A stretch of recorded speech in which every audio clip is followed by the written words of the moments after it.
ऐन उन्हाळ्यात कोल्हापूर जिल्ह्याला पावसानं झोडपलाय। कोल्हापूर शाहूवाडी तालुक्यात जोरदार पाऊस सुरू आहे। ऐन उन्हाळ्यात पावसानं रस्त्यावर पाणी साचल्याचं बघायला मिळतंय। बातमी आपण बघतोय कोल्हापूरमधून। कोल्हापूरमध्ये सध्या हा जोरदार पाऊस सुरू आहे। कोल्हापूर आणि शाहूवाडी या परिसरात ऐन उन्हाळ्यात पावसानं हजेरी लावल्याचं बघायला मिळते। दोन दृश्य आपण ही सध्या बघतोय। कोल्हापूर आणि शाहूवाडी मधली ही दृश्य आहेत ज्या ठिकाणी जोरदार पाऊस सुरू आहे आणि ऐन उन्हाळ्यात पावसामुळे रस्त्यावर पाणी सुद्धा साचल्याचं आपण बघू शकतो। तर सोसाट्यांच्या वाऱ्यासह कोल्हापूरमध्ये ही पावसाची हजेरी आपण बघू शकतोय। खरं तर ऐन उन्हाळा सुरू आहे, कडक उन्हाळा सुरू आहे, त्यातच आता हा पाऊस आलाय आणि त्यामुळे नागरिकांची सुद्धा तारंबळ उडाल्याचं बघायला मिळतंय। कोल्हापूर आणि शाहूवाडीमध्ये हा पावसाचं आगमन झालंय।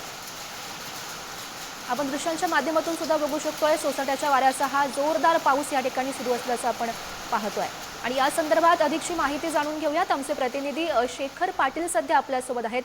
शेखर, आपण खरं तर बघू शकतोय उकाड्यापासून नागरिक खरं तर त्रस्त आहेत। ऐन उन्हाळ्यात आता ही पावसाची हजेरी कोल्हापूरमध्ये।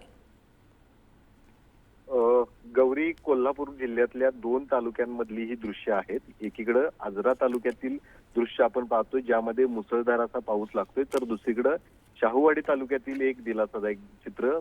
भर उन्हामध्ये खरं तर अनेकांना लाहीलाही झालेलं आहे, मात्र अशा पद्धतीनं पावसाच्या धारा पडल्यामुळं अनेकांना दिलासा जो आहे तो मिळालेला आहे। कोल्हापूर जिल्ह्यातल्या दोन तालुक्यातील ही दृश्य खरं तर आहेत। एकीकडे आजरा तालुक्यातील उत्तूर या गावामध्ये लागलेला हा पाऊस आहे, अगदी मुसळधार पाऊस त्या ठिकाणी दृश्यांमध्ये दिसतोय, तर दुसरीकडे शाहूवाडी देखील हलक्या स्वरूपाचा पाऊस जो आहे तो त्या ठिकाणी झाल्याचं पाहायला मिळते। त्यामुळे नक्कीच एकीकडे उन्हाचा पारा जो आहे तो वाढत चाललेला आहे।